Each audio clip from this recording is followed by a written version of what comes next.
Meu nome é Igor, né, eu trabalhei aqui no Laboratório de Biologia e Genética de Abelhas, aqui na Faculdade de Medicina em Ribeirão. É um espaço que a gente tem a oportunidade de trabalhar com diferentes aspectos da biologia, né, da vida da abelha, e também algumas coisas mais aplicadas, como produção, né, parte de produção de mel, produção de pólen, a gente vai abordar um pouquinho. Bom, o tema, então, eu resolvi segmentar um pouco, então, como é Abelhas e o Homem, né, uma parceria milenar ameaçada, eu resolvi, então, primeiro focar nas abelhas, a gente entender um pouquinho mais o que são as abelhas, entender um pouquinho depois a parceria, e, por fim, tentar ver o que estão ameaçando essas abelhas, né? Bom, o que são abelhas? Aposto que vocês saberiam, pelo menos, chutar alguma coisa sobre elas, certo? Acredito também que vocês sabem que elas são insetos, certo? E vocês sabem que na zoologia, no estudo dos animais, os pesquisadores eles têm por costume classificar os animais, né? Para, de alguma forma, tornar o estudo um pouco mais fácil. Vocês lembram, então, tem ordem, tem família, tem gênero? Vocês já ouviram falar sobre isso? Então, as abelhas elas fazem parte de um segmento dos insetos que é chamado de himenópteros. E tem uma razão para isso, que é exatamente a asa deles. A palavra himenóptero quer dizer asa membranosa. Vocês estão vendo aqui embaixo, aqui, né? Tem uma asa de abelhas.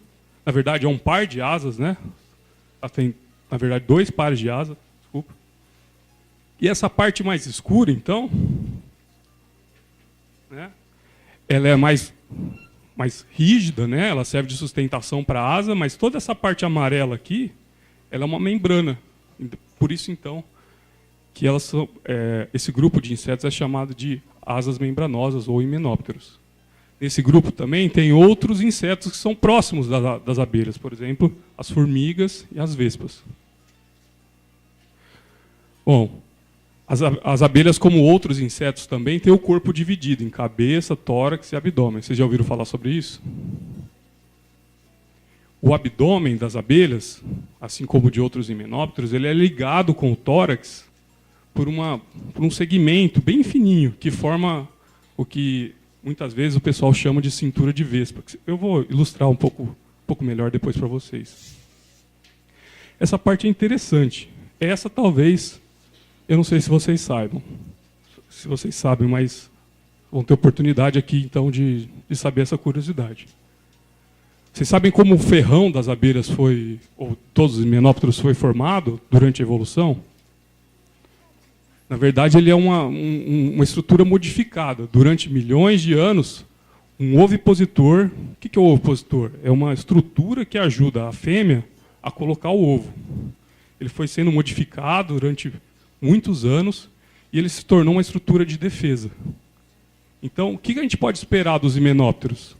Que só as fêmeas vão ter ferrão, porque é uma estrutura oriunda de uma estrutura que era para colocar ovos.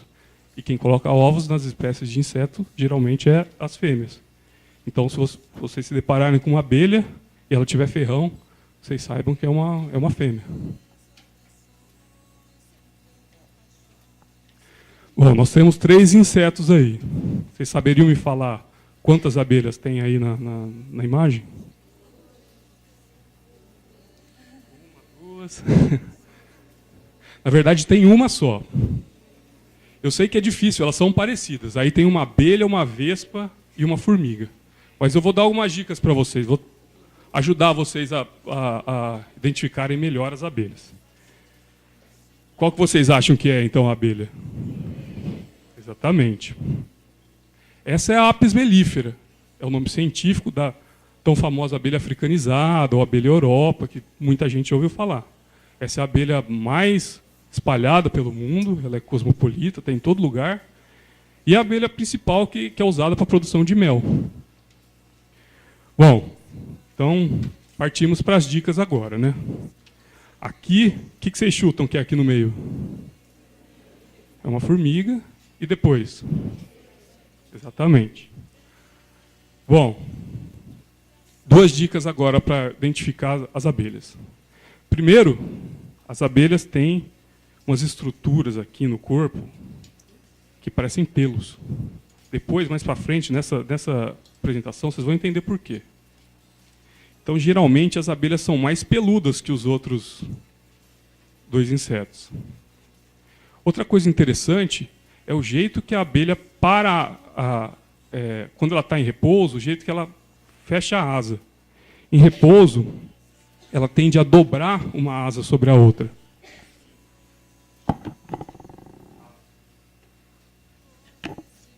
Como a gente vê ali naquela abelhinha preta ali. Já as vespas não. Em repouso, elas mantêm as asas paralelas uma das outras. As formigas geralmente têm mandíbulas muito mais fortes, até pela alimentação delas. Elas cortam, são geralmente cortadeiras, né? Cortam folhas que elas usam para cultivar fungos dentro do ninho delas. Então elas necessitam de mandíbulas mais fortes. As formigas geralmente também não têm asas, só as rainhas, os machos, em período de reprodução, que elas vão apresentar asas. Que é a famosa tanajura, né? Aqui nas vespas também a gente pode ver que a cinturinha lá que eu falei, a cinturinha de vespa, ela é mais pronunciada, ela é mais fininha. E como eu disse, a asa geralmente em repouso fica em paralelo.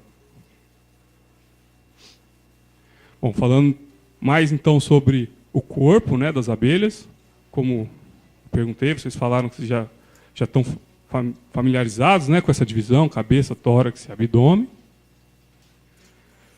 Mas tem uma outra característica que é bem legal das abelhas, que é o que a gente chama de corbícula, que é uma estrutura na perna traseira da abelha, dilatada, né, um pouco uma estrutura maior, que ele serve como um tipo de uma cesta. Para que ela usa isso? Vocês sabem, a abelha coleta pólen, né? Durante a polinização, ela coleta o pólen, que ela usa na alimentação dela. Imagina que desajeitado seria levar pólen segurando com as pernas assim, né? Essa é uma estrutura que foi desenvolvida durante milhares de anos, que ajuda a abelha, então, a carregar o pólen. Ela junta o pólen e gruda nessa estrutura aqui. E mais interessante ainda, essa estrutura tem pelos sensoriais, que geralmente, conforme a abelha vai enchendo essa estrutura, ela tem noção de quanto tem ali de pólen e se ela já pode parar e voltar para a colônia. Então é uma estrutura bem específica, assim, bem especializada. Vocês sabem o que é holometábulo? Então é uma característica também de alguns insetos, que quer dizer metamorfose completa. Alguns insetos, como as abelhas, elas passam por ovo, depois elas se transformam em larva, e aí ela vai se alimentar, vai crescer, depois ela vai se tornar uma pupa, e aí o opérculo é fechado, e por fim, o adulto.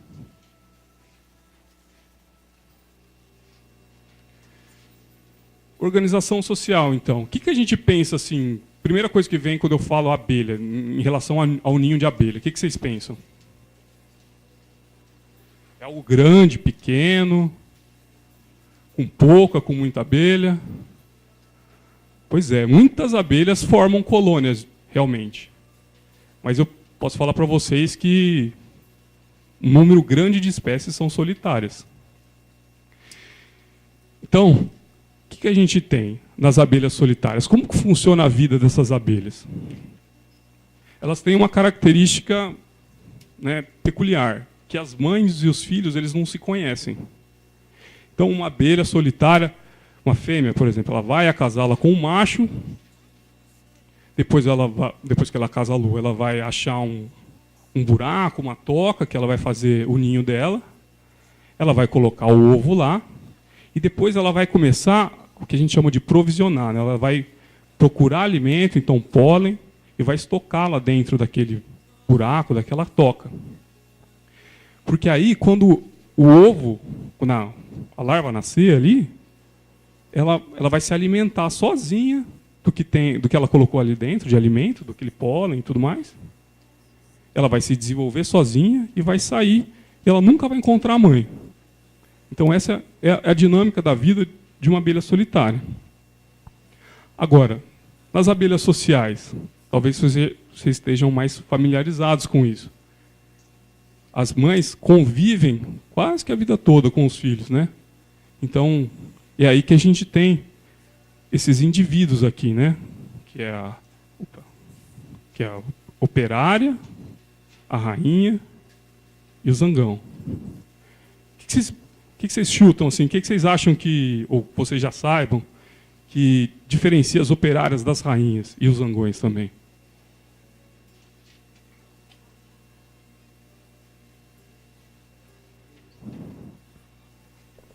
A rainha que cuida da reprodução, não é? Exatamente, a rainha é responsável por botar ovos. Vocês sabem como que vamos dizer aqui, ó, tem uma colônia aqui, a rainha morreu.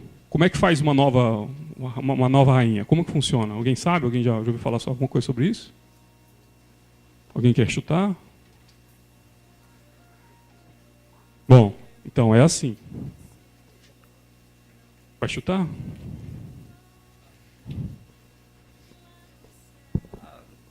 Eu já falei com o Fernando um pouco antes, então meio que eu já sabia. Mas as larvas são alimentadas com geleia real, a mais do que as operárias, certo? Exatamente. Nosso amigo não chutou, não, ele já sabia mesmo. Desculpa, qual que é o seu nome? O Jonathan. Exatamente como você falou. Se a rainha morrer, as operárias vão escolher uma larva ali e começar a alimentá-la com geleia real, que é uma substância extremamente nutritiva, rica em proteína. Durante esse período de alimentação, ele vai fazer com que os ovários daquela larva se desenvolvam. Então, o que diferencia uma rainha de uma operária é apenas a alimentação. As duas são fêmeas, mas uma recebeu uma alimentação diferenciada. E o zangão é o macho. Então, na colônia, a rainha só tem uma função, botar ovo. Já as operárias, elas são responsáveis por todas as tarefas na colônia. Então, alimentar as larvas, limpar a colônia, fazer guarda ali na frente da colônia, e até o que a gente chama de forragear, que é sair da colônia e buscar alimento. O zangão é vida boa, a única função dele é reprodução. É importante lembrar também que, lógico, quando a gente fala em abelhas, vem na cabeça a apis, né? Aquela colônia gigantesca, né? Mas, na verdade, diferentes espécies de abelha têm diferentes tamanhos de colônia. Tem colônias de abelha de algumas espécies que são 10, 12 indivíduos, algumas centenas. Outras, como a apis, são dezenas de milhares.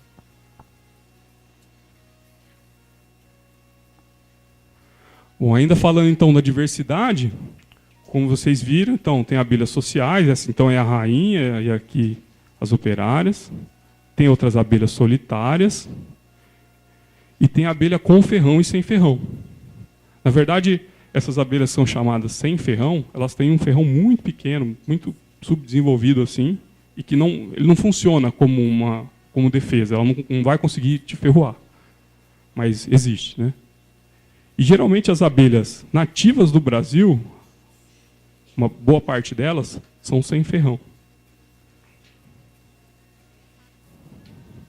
Bom, mais uma vez, então, a apis, que é a abelha do Bimove, a mais famosa, talvez assim, né? Mas eu posso falar para vocês que tem abelhas muito maiores que essa, como essas aqui. Mas, mais ainda, tem abelhas mais bonitas que essa, tem abelhas mais coloridas.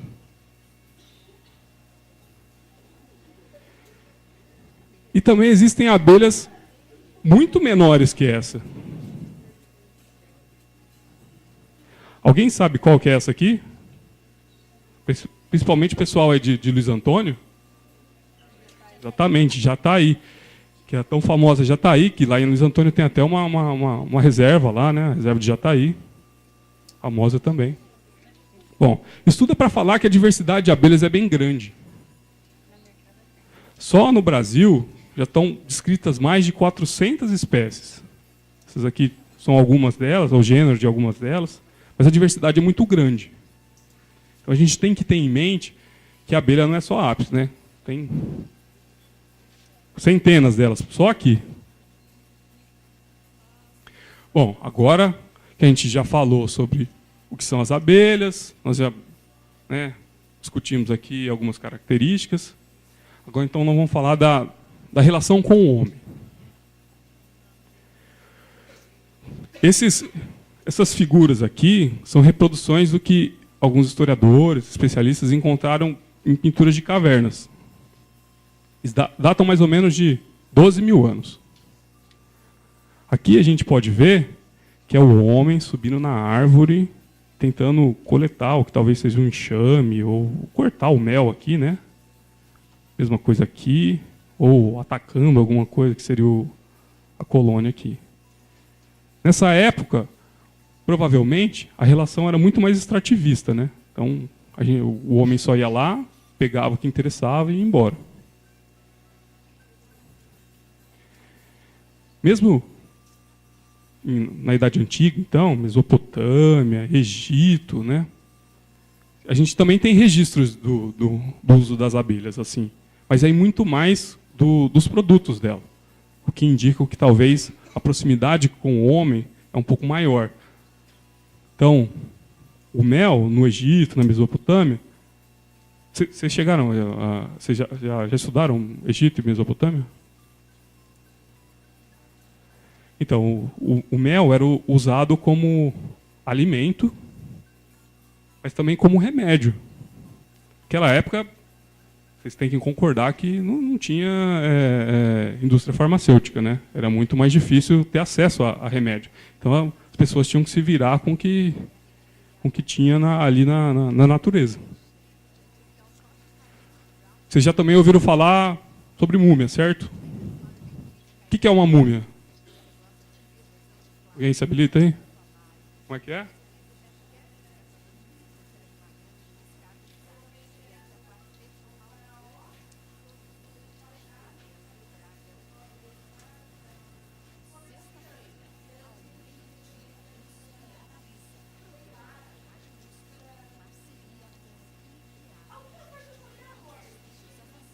Exatamente. Estou gostando que o grupo aqui só chute certo, tá? Tá bom, é isso aí, estou gostando. Exatamente isso que ele falou. Então, geralmente era um faraó, alguém importante, que morreu. E nas crenças deles, nas religiões deles, eles acreditavam que após a morte, o espírito, né, a entidade que eles acreditavam, poderiam voltar para o corpo. Então, o que eles precisavam? Conservar aquele corpo, para que quando a pessoa voltasse, ela tivesse o corpo inteiro ali. E aí partiu o processo de mumificação. O que é a mumificação? É a conservação do corpo. E para isso eles usavam a própolis nesse processo.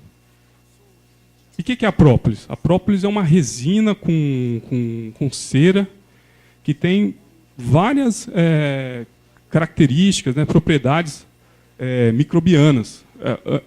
Antibactéria, né? Ela impede o crescimento, a proliferação de bactérias, alguns fungos que vão trabalhar na decomposição do cadáver. Então ela ajuda a preservar. Alguém já tomou própolis aí? Quando ficou doente, dor de garganta? Exatamente. Então, exatamente por isso que a gente toma própolis. Porque ele vai impedir ou desacelerar o crescimento de bactérias. Na Bíblia também a gente encontra citações do mel, porque o mel também, como eu disse, ele era usado não só como alimento, né, mas também como remédio. Aqui, ó, a gente tem uma citação aqui que fala: palavras agradáveis são como favos de mel, doces para a alma e medicina para o corpo. Então, a gente vê que a ligação do homem com a abelha, nem que seja pelos produtos delas, é bem longo. Aí a gente já começa a entrar num período em que o homem achou que era melhor criar a abelha. Porque é muito mais difícil, né? Você vai lá na árvore, tira o que você precisa, e de repente você não sabe se a abelha está lá mais, ou você não consegue encontrar o caminho daquela árvore. É mais fácil você manter a abelha perto de você. E a gente entra num período em que o homem começa a representar nessas gravuras aqui, né? Que é a criação, né? A manutenção da abelha perto das casas, né? Como um animal de criação mesmo. Aqui mais um pouco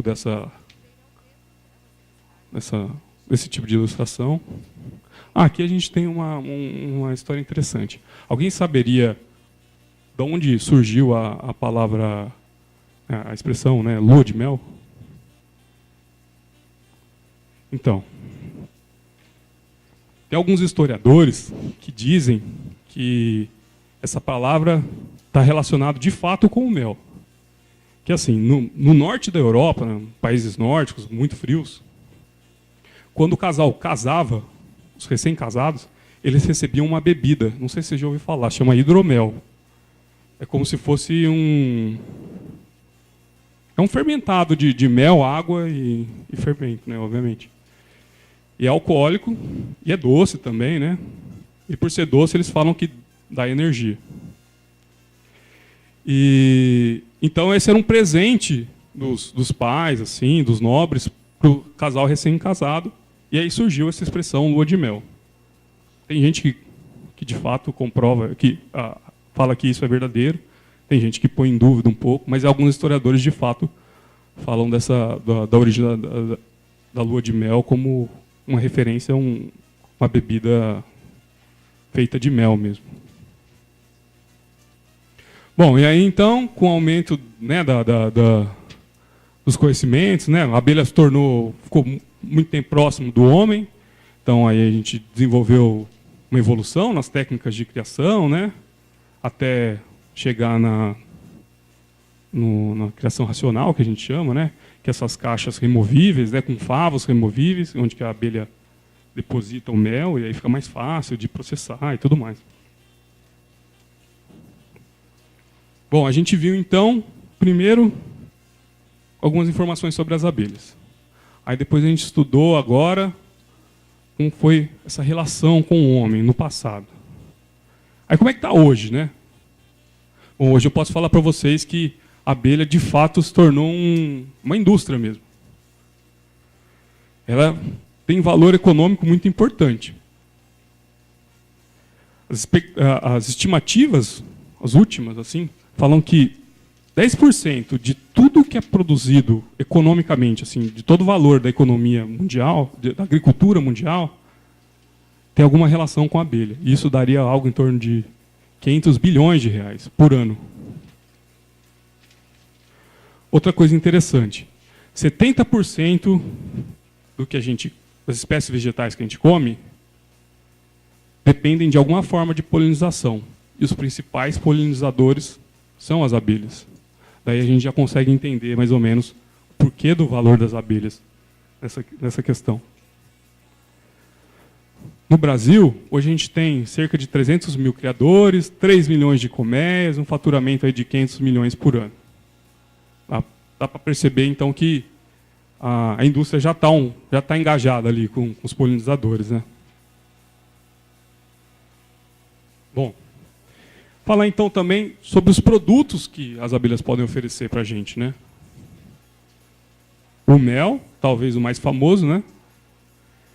Que é produzido a partir do néctar, da coleta do néctar das flores, que é rico em açúcares, tem minerais, alguns têm vitaminas. Tem o pólen também,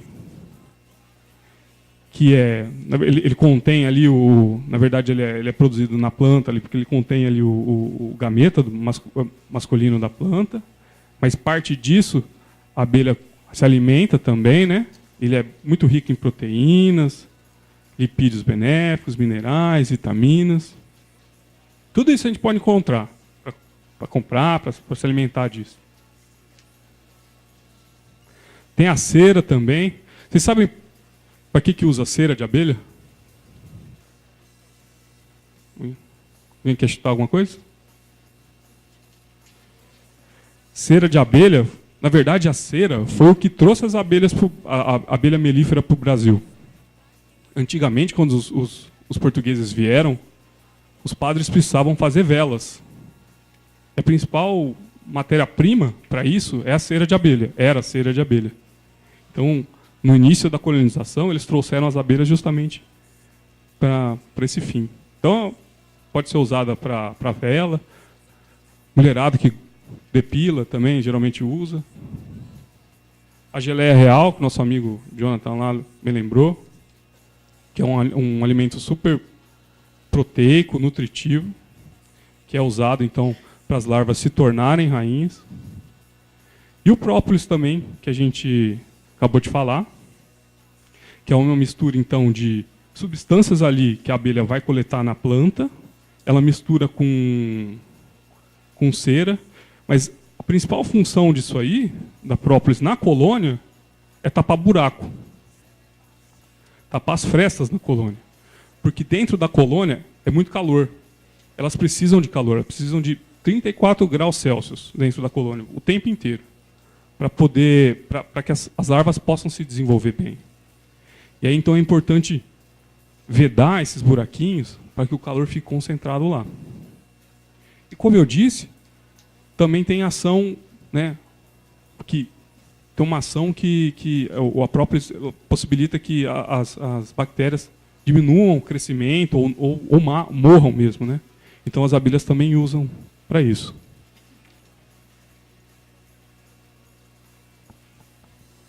Alguém sabe o que é isso aí? Essa eu duvido que vocês saibam. Isso aí é a cabeça de um rato. Não sei se vocês conseguem ver aqui, ó, os dentinhos. Esse rato aqui, ó, ele está mumificado. Vou contar a história deles para vocês. Esse rato foi muito espertão, ele tentou entrar dentro de uma colônia para roubar alimento ali. As abelhas foram lá, ferroaram ele, mataram ele. Só que não tinha como tirar o rato lá de dentro, né? Porque o rato é muito pesado, né? Muito grande. E se ele ficasse lá, ele ia apodrecer, né? Ele ia se decompor ali, ia ser uma fonte de infecção, né, para as abelhas ali. Então o que elas acharam por bem? Vamos tacar própolis nele, umificar, e aí virou isso aí, ó. Então ele não se tornou uma fonte de infecção ali, ele não se tornou, as bactérias ali tiveram dificuldade de proliferar ali. E isso foi achado ali nos Estados Unidos, então, dentro de uma colônia. Um amigo meu encontrou, publicou isso. É bem interessante, né?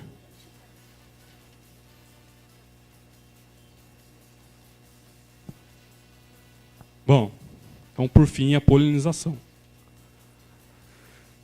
Vocês já discutiram isso em sala, a polinização, como funciona? Só para dar uma relembrada aqui, então. A polinização, o que é? O transporte do grão de pólen, né, que é fabricado na estrutura masculina da planta, para a estrutura feminina da planta, de outra planta, certo? Então, como que a abelha atua nisso aí? Então, ela vai na planta para coletar o pólen, que ela usa na alimentação dela. E aí, o que acontece?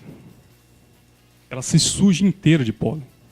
Lembra que eu falei para vocês que as abelhas eram cheias de pelos, que vocês iam entender por quê depois? Tá aí, ó. É para segurar essas estruturas de grão de pólen.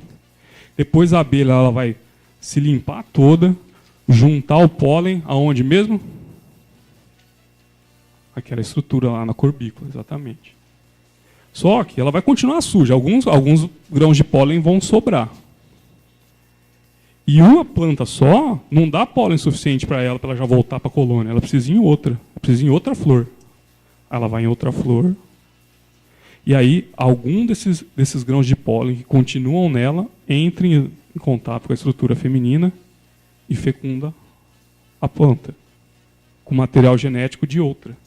E isso promove variabilidade genética.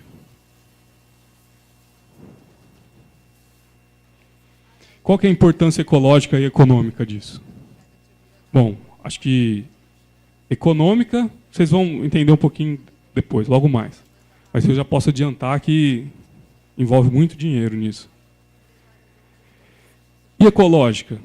Se a gente for pensar que a gente precisa de diversidade, que a diversidade é muito importante, a gente consegue mensurar o quanto a polinização é de fato importante, né? Porque ela é um dos mecanismos que promovem essa biodiversidade, essa diversidade genética que é tão importante para as plantas sobreviverem. Quem gosta de maçã aí? Pois é. Maçã é uma das plantas que mais dependem de abelha. Amêndoa. Sem abelha não tem amêndoa. Cebola, para a produção de sementes de cebola. Precisa de abelha também. Laranja. Quando a abelha está polinizando o laranjal, a produção aumenta muito. Café. Melão também. Sem abelha não tem melão. Kiwi. Abacate. Isso é interessante. Essa é uma abelha nativa do Brasil, sem ferrão, que é uma ótima polinizadora da berinjela e do tomate. A gente chama de manda-saia. Não sei se vocês já ouviram falar. Caju também se beneficia muito da polinização. Acerola. Esse é interessante. Esse vocês vão gostar. Estão vendo a diferença aqui desses? São todos morangos. Só que esse foi polinizado por uma abelha. E esse foi autopolinizado ou polinizado pelo vento. O que acontece? Quando a abelha poliniza, o fruto também, a qualidade do fruto também melhora. Alguém sabe como funciona a plantação de maracujá? Maracujá é interessante, porque ele é dependente do tamanho da abelha. A flor do maracujá, ela tem essa aqui é a estrutura masculina da planta, ela é bem alta. E ela precisa de uma abelha grande para poder encostar nessa estrutura, e aí quando ela for em outra, polinizar, né? Então você necessita daquelas abelhas grandes, sabe o que eu mostrei para vocês ali?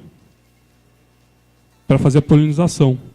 E essa abelha é interessante, porque essa abelha ela é solitária, e ela faz ninho em madeira podre. Então é muito comum em plantação de maracujá os produtores distribuírem madeira próxima à plantação, porque aí com o tempo a madeira vai apodrecendo e atrai essa abelha aqui, chama xilócopa. E aí é possível produzir maracujá. Bom, aqui então um resumão aqui para a gente ter noção sobre a importância da polinização das abelhas. Então, como eu disse para vocês, sem abelha não tem amêndoa. Então, a amêndoa é 100% dependente das abelhas. Maçã também aumenta muito a produtividade, pêssego, a laranja, e até outras plantas, como o algodão e a soja. Essa aqui é bem para ilustrar mesmo como seria uma feira com as abelhas existentes no mundo, se não existisse abelha. A gente ia ter uma diversidade de alimento muito menor, e os alimentos iam ser muito mais caros, porque a produtividade das culturas seriam muito menores. Bom, então a gente passou lá falando das abelhas, da relação com o homem, do que as abelhas são úteis hoje, e agora nós vamos chegar na parte do problema. As abelhas estão desaparecendo, estão morrendo. Desde 2006 é um fenômeno que acontece, que é pouco entendido ainda, mas que está assustando todo mundo. A gente tem um monte de notícias sobre isso. Então as abelhas estão desaparecendo, isso é preocupante. E aí então os cientistas começaram a estudar esse fenômeno, né? E aí alguns candidatos apareceram, causadores desse desaparecimento. Então surgiu um alerta, né? Então o desaparecimento das abelhas pode trazer, como a gente viu, graves consequências para o mercado de alimentação, né? E isso tem um impacto muito grande na gente. As principais ameaças, então. Pesticidas, principalmente os inseticidas. Alguém já foi a alguma plantação, planta alguma coisa aí? Vocês sabem como é que é, né? Um monte de planta igual, tem sempre as famosas pragas. Muitas vezes as pragas são insetos. E aí, para você colher, você precisa passar o famoso inseticida. Só que, qual que é o problema nessa relação? Porque as abelhas também são insetos. Então elas também podem morrer com o inseticida. E então, se a abelha estiver passando aqui, onde foi aplicado o inseticida, ela pode ter um problema grave, ela pode morrer por causa disso. Outro problema. Hoje em dia, os venenos já estão vindo na semente da planta. O que a gente chama de sistêmico. O que é sistêmico? Você planta uma semente com veneno, essa planta vai crescer e o veneno vai se espalhar pela planta. E qual que é o alimento da abelha? O néctar. E qual outro? O pólen, exatamente. Se esse veneno se espalha na planta, o que vai acontecer? O néctar e o pólen vão estar contaminados. Mesmo que em quantidade pequena, mas eles vão estar contaminados. Outro problema. Essas substâncias, elas permanecem no meio ambiente durante um bom tempo. Esse é um problema. Mesmo que você parou de plantar ali durante um tempo, ainda tem resquícios dessas substâncias no ambiente. E aí, quando as abelhas entram em contato com o veneno, isso aqui que acontece. Ó. Isso é uma colônia de abelha toda inteirinha morta. Esse é um caso específico que aconteceu aqui no estado de São Paulo. Esse apiário ficava do lado de uma plantação em que o veneno foi aplicado de avião. Bateu o vento, levou o veneno para próximo do apiário e aconteceu isso aqui. Ó. Todas mortas. Mas tem um problema pior ainda. É lógico. É ruim, né, quando toda a colônia morre, né, o apicultor perde a colônia, o meio ambiente perde vários polinizadores. Mas a gente tem um problema silencioso, que é exatamente aquele lá que eu falei para vocês, quando tem pequenas quantidades no néctar e no pólen. Em pequenas doses, muitos desses inseticidas, o que eles podem fazer? Diminuir a capacidade de memória da abelha, diminuir a capacidade de comunicação entre as abelhas, e até mesmo da abelha detectar odores. Você sabe por onde a abelha sente cheiro? Pela antena. E aí ela tem dificuldade de sentir cheiro. Então vamos imaginar aqui, uma abelha vai buscar alimento. Saiu da colônia. O que vocês acham que ela precisa fazer? Primeira coisa. A abelha precisa olhar o ambiente, certo? Porque se ela for, ela tem que voltar, então ela tem que lembrar onde ela está. E o pesticida afeta a memória dela. Ela foi lá buscar nas flores. Como que ela vai fazer para achar então, o néctar e o pólen? Pela visão e pelo...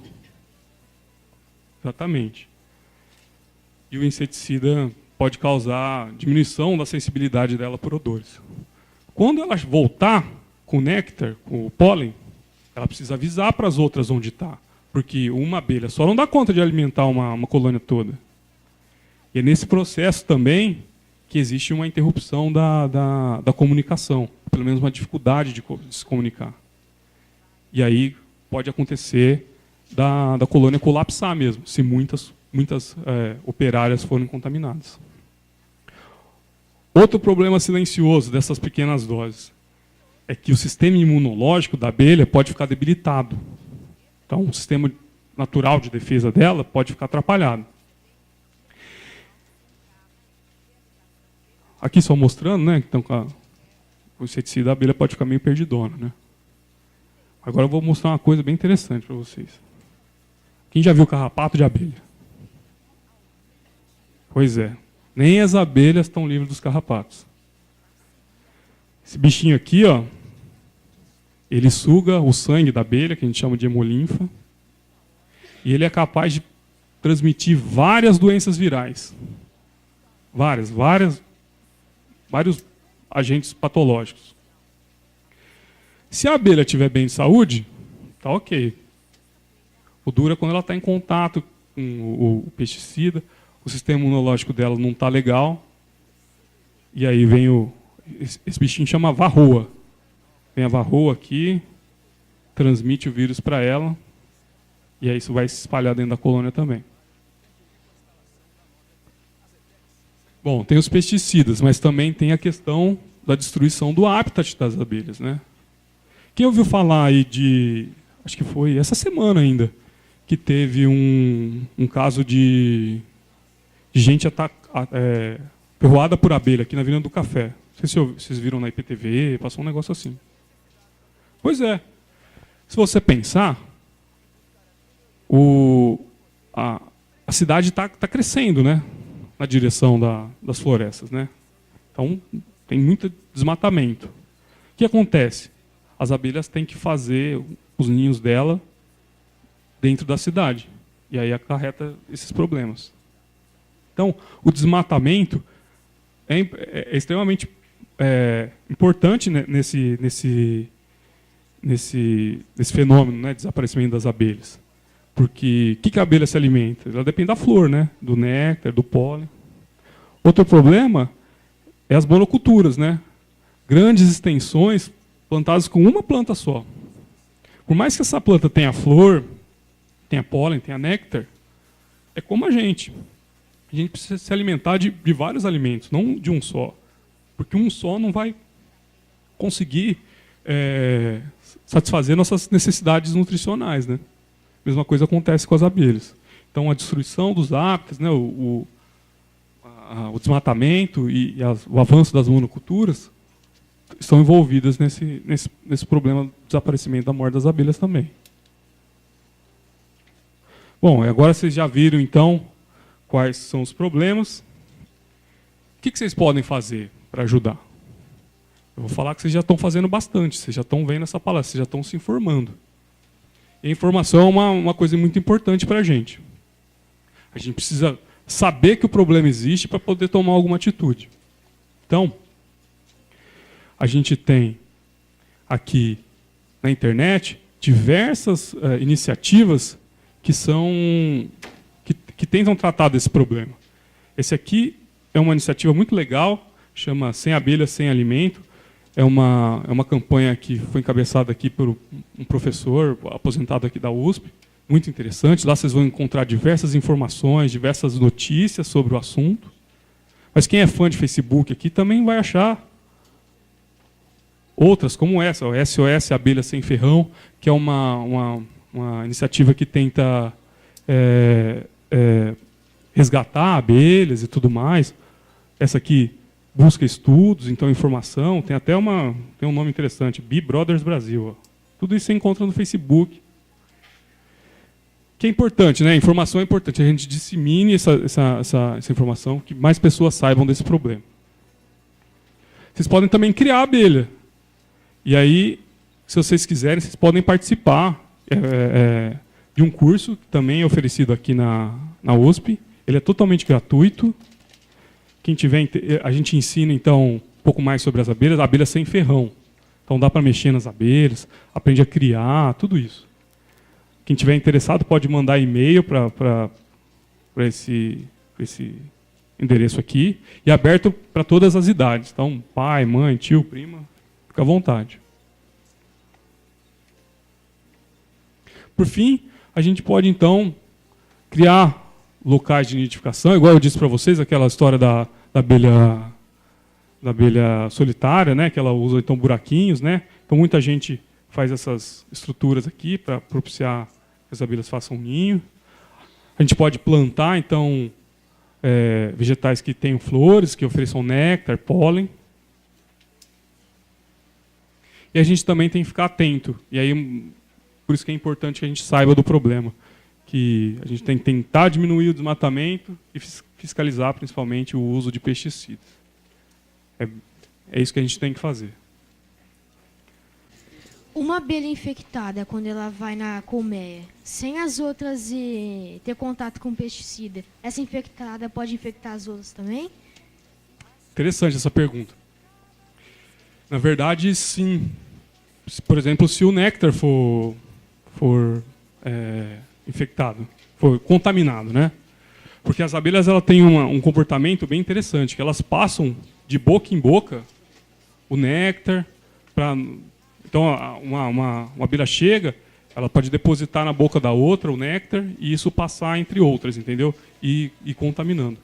Pode ser que também o pesticida esteja no corpo dela. E aí, por contato também, ela pode passar para outras. No caso das abelhas sem ferrão, como é que elas se defendem? Rapaz, eu vou te falar que tem abelha sem ferrão que é pior que apis, viu? Elas têm mandíbulas fortes, enrolam no cabelo. E algumas fazem os dois, né? E às vezes ela tem uma mandíbula tão forte que você vai tentar, ela prende na sua pele, você vai tentar tirar, você fica com o corpo na mão e fica com a cabeça presa dela, assim. São várias espécies, né? A maioria é bem dócil, mas tem algumas daquelas pretinhas que tem que ir vestido de roupa e tudo para trabalhar, senão você não consegue, não. Em que momento histórico surgiram os agentes polinizadores? Então, uma data específica é bem difícil, mas assim, milhões de anos atrás. Na verdade, as plantas com flores, que a gente chama de plantas com flores, a gente chama de coevolução. Elas evoluíram junto com as abelhas. Então, as estruturas das flores são voltadas para as abelhas e as estruturas das abelhas são voltadas para as flores. Então a gente chama de coevolução. Foi uma caminhada junta, mas assim, há milhões de anos atrás, assim. Teve um momento nos slides que você mostrou duas imagens. Um com a variedade de frutas bem maior, porque foram polinizados pelas abelhas, e outros com uma variedade mais baixa. Mas a gente sabe que não só as abelhas, mas tem outros animais, como os morcegos, mamíferos, que fazem a polinização. Eu queria saber por que essa variedade é afetada. Tem algumas flores, algumas espécies que têm uma certa preferência? Como funciona? Então, existe. Algumas espécies de plantas são específicas mesmo. Por exemplo, o maracujá. Mas, como você falou, é verdade mesmo. Morcegos, pássaros, o vento também promove a polinização. E aí depende da espécie. Mas é que, se você for pensar, as abelhas são muitas espécies e a maioria das polinizadoras tem muitos indivíduos. Então, por exemplo, uma colônia de abelha, por exemplo, de apis, ela consegue coletar num raio de mais ou menos 3 quilômetros. Então, ela é um agente muito eficiente, vamos dizer assim. Por isso que a gente fala que ela é o principal. Mas o que você falou é verdade. Tem vários outros agentes polinizadores. Você falou que para uma rainha ser formada, ela tem que ser alimentada com a geleia real. Não existem alguns casos em que a rainha ela ainda está viva e, não sei, uma outra rainha ou uma outra operária acaba brigando com ela? Como funciona isso? Essa estrutura, essa formação, assim, ela é bem específica de apis, né? Que, na verdade, uma boa parte das espécies. Outras espécies funcionam um pouco diferente. Mas no caso de apis, as abelhas conseguem sentir um cheiro da rainha. E isso é uma função que agrega a colônia. Conforme a rainha vai ficando velha, ela vai perdendo esse cheiro, ela vai pondo menos ovos, e isso vai estimulando as operárias a matarem a rainha, para que uma outra seja substituta. Pode ser que em alguns casos excepcionais, por um curto período de tempo, existam 2 rainhas. Mas o normal é isso mesmo, uma substituição. Era isso? Pessoal, então vamos agradecer a presença do Igor, que trouxe um assunto super legal. Obrigado. Obrigado aí, pessoal. Eu que agradeço a atenção.